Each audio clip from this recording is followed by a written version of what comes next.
बालकांड के अगले भाग में आपका स्वागत है। स्यु अनुशासन सुनी सब आए, प्रभु पद जलज शीश तिन्ह नाए। नाना बाहन नाना वेशा, बिहसे शिव समाज निज देखा।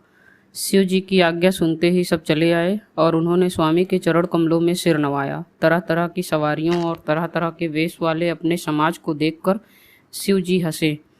को मुखहीन विपुल मुख माँ काहू, बिनुपद कर को बहुपद बाहु। विपुल नयन को नयन विहीना, हृष्ट पुष्ट को अति तन खीना। कोई बिना मुख का है, किसी के बहुत से मुख हैं। कोई बिना हाथ पैर का है तो किसी के कई हाथ पैर हैं। किसी के बहुत आँखें हैं तो किसी के एक भी आँख नहीं। कोई बहुत मोटा ताजा है तो कोई बहुत ही दुबला पतला है। तन खीन को अति पीन पावन, को अपावन गति धरे।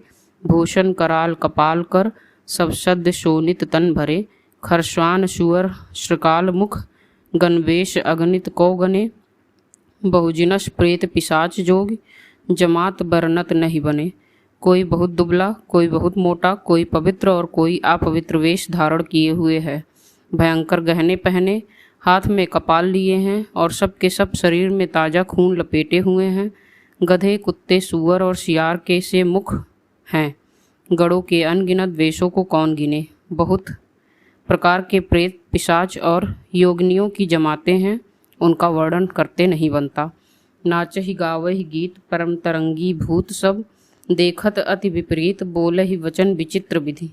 भूत प्रेत नाचते और गाते हैं, वे सब बड़े मौजी हैं, देखने में बहुत ही बेढंगे जान पड़ते हैं और बड़े ही विचित्र ढंग से बोलते हैं। जस दुलहु तसि बनी बराता, कौतिक विविध होई मग जाता। इहा हिमाचल रचेउ बिताना, अति विचित्र नहीं जाई बखाना। जैसा दूल्हा है अब वैसी ही बारात बन गई है। मार्ग में चलते हुए भांति भांति के कौतुक होते जाते हैं। इधर हिमाचल ने ऐसा विचित्र मंडप बनाया है कि जिसका वर्णन नहीं हो सकता। सैल सकल जह लगी जगमाही, लघु विशाल नहीं बरनी सिराही। बन सागर सब नदी तलावा, हिमगिर सब कहु नेवत पठावा। जगत में जितने छोटे बड़े पर्वत थे जिनका वर्णन करके पार नहीं मिलता था, जितने वन समुद्र नदियाँ और तालाब थे, हिमाचल ने सबको न्योता भेजा। कामरूप सुंदर तनधारी सहित समाज सहित बर नारी, गए सकल तुहिनाचल गेहा। गावहि मंगल सहित स्नेहा। वे सब अपने इच्छानुसार रूप धारण करने वाले सुंदर शरीर धारण कर सुंदरी स्त्रियों और समाजों के साथ हिमाचल के घर गए। सभी स्नेह सहित मंगल गीत गाते हैं। प्रथम ही गिरी बहुगिरह शौराए, जथा जोग तह तह सब छाए। पुर शोभा अवलोक सुहाई, लागई लघु बिरंची निपुनाई। हिमाचल ने पहले ही से बहुत से घर सजवा रखे थे। यथा योग्य उन स्थानों में सब लोग उतर गए। नगर की सुंदर शोभा देखकर ब्रह्मा की रचना चातुरी भी तुच्छ लगती थी। लघु लाग विधि की निपुणता, अवलोकी पुर शोभा सही। वनवाग को तड़ाग सरिता, सुभग सब सक को कही। मंगल विपुल तोरण पताका, केतु ग्रह ग्रह सोहही। बनिता पुरुष सुंदर चतुर, छवि देख मन मोहही। नगर की शोभा देखकर ब्रह्मा की निपुणता सचमुच तुच्छ लगती है। वनबाग कुएं तालाब नदियाँ सभी सुंदर हैं, उनका वर्णन कौन कर सकता है। घर घर बहुत से मंगल सूचक तोरण और ध्वजा पताकाएं सुशोभित हो रही हैं। वहाँ के सुंदर और चतुर स्त्री पुरुषों की छवि देखकर मुनियों के मन भी मोहित हो जाते हैं। जगदम्बा जहत अवतरी, सोपुर वरण की जाई। रिद्धि सिद्धि संपत्ति सुख, नित नूतन अधिकाई। जिस नगर में स्वयं जगदम्बा ने अवतार लिया, क्या उसका वर्णन हो सकता है। वहाँ रिद्धि सिद्धि संपत्ति और सुख नित नए बढ़ते जाते हैं। नगर निकट बरात सुनी आई, पुर खरभरू शोभा अधिकाई। करी बनाओ सजीवाहन नाना, चले लेन सादर अगवाना। बरात को नगर के निकट आई सुनकर नगर में चहल पहल मच गई, जिससे उसकी शोभा बढ़ गई। अगवानी करने वाले लोग बनाव श्रृंगार करके तथा नाना प्रकार की सवारियों को सजाकर आदर सहित बारात को लेने चले। हिय हर्षे सुरसेन निहारी, हरिहि देखी अति भय दुख सुखारी। शिव समाज सब जब देखन लागे, बिडरी चले बाहन सब भागे। देवताओं के समाज को देखकर सब मन में प्रसन्न हुए और विष्णु भगवान को देखकर तो बहुत ही सुखी हुए। किंतु जब शिव जी के दल को देखने लगे तब तो उनके सब वाहन सवारियों के हाथी घोड़े रथ के बैल आदि डर कर भाग चले। धरि धीरज तह रहे सयाने, बालक सबले जीव पराने। गए भवन पूछे ही पितु माता, कहीं बचन भय कंपित गाता। कुछ बड़ी उम्र के समझदार लोग धीरज धर कर वहाँ डटे रहे। लड़के तो सब अपने प्राण लेकर भागे। घर पहुँचने पर जब माता पिता पूछते हैं तब वे भय से कांपते हुए शरीर से ऐसा वचन कहते हैं, कहीं काह कहीं जाई न बाता, जमकर धार किधो बरियाता। बरु बौराह बसह अवसारा, ब्याल कपाल विभूषण छारा। क्या कहें कोई बात कही नहीं जाती। यह बारात है या यमराज की सेना। दूल्हा पागल है और बैल पर सवार है। सांप कपाल और राख ही उसके गहने हैं। तनछार ब्याल कपाल भूषण नगन जटिल भयंकरा। संभूत प्रेत पिशाच जोगिन विकट मुख रजनी चरा। जो जियत रही बरात देखत, पुण्य बड़ तेह कर सही। देखी सो उमा विबाहु, घर घर बात असिलरिकन कही। दूल्हे के शरीर पर राख लगी है, सांप और कपाल के गहने हैं। वह नंगा जटाधारी और भयंकर है।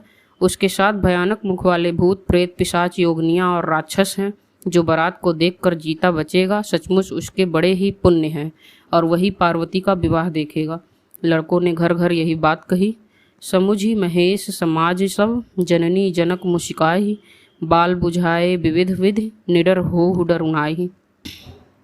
महेश्वर का समाज समझकर सब लड़कों के माता पिता मुस्कुराते हैं। उन्होंने बहुत तरह से लड़कों को समझाया कि निडर हो जाओ, डर की कोई बात नहीं है। लय अगवान बरात ही आए, दिए सब ही जनवास सुहाए। मैना शुभ आरती संवारी, संग सुमंगल गावहि नारी।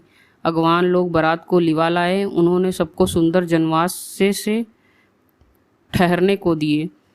मैना पार्वती जी की माता ने शुभ आरती सजाई और उनके साथ की स्त्रियां उत्तम मंगल गीत गाने लगी। कंचन थार सोह बर पानी, परिछन चली हरही हरसानी। विकट वेश रुद्रहि जब देखा, अबलन उर्भय भयउ विशेषा। सुंदर हाथों में सोने का थाल शोभित है। इस प्रकार मैना हर्ष के साथ शिव जी का पर्छन करने चली। जब महादेव जी को भयानक वेश में देखा तब तो स्त्रियों के मन में बड़ा भारी भय उत्पन्न हो गया। भागी भवन पैठी अति त्रासा, गए महेशु जहाँ जनवासा। मैना हृदय भयउ दुख भारी, लीन्ही बोली गिरीश कुमारी। बहुत ही डर के मारे भाग कर वे घर में घुस गईं और शिव जी जहाँ जनवासा था वहाँ चले गए। मैना के हृदय में बड़ा दुख हुआ। उन्होंने पार्वती जी को अपने पास बुला लिया। अधिक स्नेह गोद बैठारी, श्याम सरोज नयन भरे बारी। जेहि विधि तुम्ही रूप अस दीन्हा, तेहि जड़ बरु बाउर कसकीन्हा। और अत्यंत स्नेह से गोद में बैठाकर अपने नीलकमल के समान नेत्रों में आंसू भर कर कहा, जिस विधाता ने तुमको ऐसा सुंदर रूप दिया, उस मूर्ख ने तुम्हारे दूल्हे को बावला कैसे बनाया। कसकीन बरु बौराह विधि, जेहि तुम्हें सुंदरता दई। जो फलु चही सुरतरहु, सो बरबस बबुरही लागही। तुम सहित गिरते गिरो, पावक जरो जलनिधि महु परो। घर उजाओ अपजसु हो, जग जीवत विवाह ना हो करो।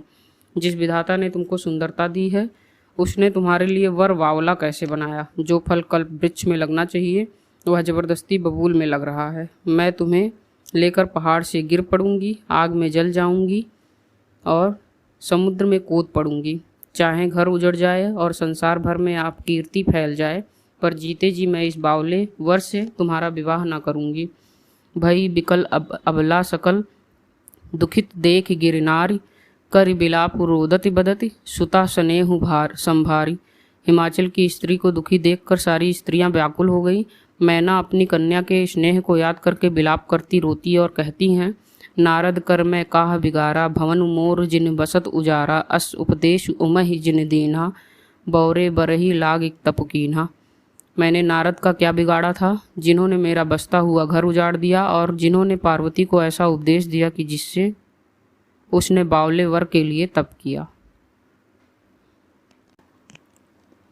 साचेव उनके मोह न माया, उदासीन धनु धाम न जाया। पर घर घालक लाज न भीरा, बांझ की जान प्रसव कै पीरा। सचमुच उनके न किसी का मोह है, न माया, न उनके धन है, न घर है और न ही स्त्री हैं। वे सबसे उदासीन हैं, इसी से वे दूसरे का घर उजाड़ने वाले हैं। उन्हें ना किसी की लाज है ना डर है। भला बांझ स्त्री प्रसव की पीड़ा को क्या जाने। जननी ही बिकल बिलो की भवानी, बोली जुत विवेक मृदुबानी। अस विचारी सोचहि मति माता, सो न टरई सो रचई विधाता। माता को विकल देखकर पार्वती जी विवेक युक्त कोमल वाणी से बोली, हे माता, जो विधाता रच देते हैं वह टलता नहीं, ऐसा विचार कर तुम सोच मत करो। करम लिखा जो बाउर नाहू, तो कत दोष लगाऊ काहू। तुम सन मिटही के विधि के अंका, मातु व्यर्थ जनि लेहु कलंका। जो मेरे भाग्य में बावला ही पति लिखा है, तो किसी को दोष क्यों लगाया जाए। हे माता, क्या विधाता के अंक तुमसे मिट सकते हैं। वृथा कलंक का टीका मत लो। जनि लेहु मातु कलंक करुणा, परिहरु अवसर नहीं। दुख सुख जो लिखा लिलार हमरे, जाब जह पाउप तही। सुनि उमा बचन विनीत कोमल, सकल अबला सोच ही। बहुभांति विधि लगाई दूषण, नयन बारी विमोच ही। हे माता, कलंक मत लो, रोना छोड़ो। यह अवसर विषाद करने का नहीं है। मेरे भाग्य में जो दुख सुख लिखा है, उसे मैं जहाँ जाऊंगी वहीं पाऊंगी। पार्वती जी के ऐसे विनय भरे कोमल वचन सुनकर सारी स्त्रियां सोच करने लगीं और भांति भांति से विधाता को दोष देकर आंखों से आंसू बहाने लगीं। तेहि अवसर नारद सहित अरु ऋषि सप्त समेत, समाचार सुनि तुहिन नगरी, गौने तुरत निकेत। इस समाचार को सुनते ही हिमाचल उसी समय नारद जी और सप्त ऋषियों को साथ लेकर अपने घर गए। तब नारद सबही समझावा, पूरब कथा प्रसंग सुनावा। मैना सत्य सुनहु मम्बानी, जगदम्बा तौ सुता भवानी। तब नारद जी ने पूर्व जन्म की कथा सुनाकर सबको समझाया और कहा कि हे मैना, तुम मेरी सच्ची बात सुनो। तुम्हारी यह लड़की साक्षात जगत जननी है, अजा अनादि शक्ति अविनाशिनी, सदा शंभु अर्धंग निवासिनी, जग संभव पालन लयकारिणी, निज इच्छा लीला बपुधारिणी। ये अजन्मा अनादि और अविनाशिनी शक्ति हैं, सदाशिव जी के अर्धांग में रहती हैं। ये जगत की उत्पत्ति पालन और संहार करने वाली हैं और अपनी इच्छा से ही लीला शरीर धारण करती हैं। जन्मी प्रथम दक्ष गृह जाई, नाम सती सुंदर तनु पाई। तहु सती शंकरही विवाही, कथा प्रसिद्ध सकल जग माही। पहले ये दक्ष के घर जाकर जन्मी थी, तब इनका नाम सती था। बहुत सुंदर शरीर पाया था। वहाँ भी सती शंकर जी से ही ब्याही गई थी। यह कथा सारे जगत में प्रसिद्ध है। एक बार आवत शिव संगा, देखेउ रघुकुल कमल पतंगा। भयउ मोह शिव कहा न कीन्हा, ब्रह्मवश बेश उसिए कर लीन्हा। एक बार इन्होंने शिव जी के साथ आते हुए रघुकुल रूपी कमल के सूर्य श्री रामचंद्र जी को देखा। तब इन्हें मोह हो गया और इन्होंने शिव जी का कहना न मानकर ब्रह्मवश सीता जी का वेश धारण कर लिया। सिय वेश सती जो कीन्ह, तेहि अपराध शंकर परिहरी। हर बिरह जाई बहोरी पितु के, यज्ञ जोगा नल जरी। अब जन्म तुम्हारे भवन निज पति, लागी दारुण तप किया। अस जानी संशय तजहु गिरिजा, सर्वदा शंकर प्रिया। सती जी ने जो सीता का वेश धारण किया, उसी अपराध के कारण शंकर जी ने उनको त्याग दिया। फिर शिव जी के वियोग में ये अपने पिता के यज्ञ में जाकर वहीं योगाग्नि से भस्म हो गई। अब इन्होंने तुम्हारे घर जन्म लेकर अपने पति के लिए कठिन तप किया है। ऐसा जानकर संदेह छोड़ दो, पार्वती जी तो सदा ही शिव जी की प्रिय अर्धांगिनी हैं। बालकांड के सभी भागों को सुनने के लिए आप चैनल को सब्सक्राइब कर सकते हैं और सुंदरकांड के भी भाग अपलोड कर दिए गए हैं चैनल पर, आप उनको भी जाकर सुन सकते हैं। धन्यवाद।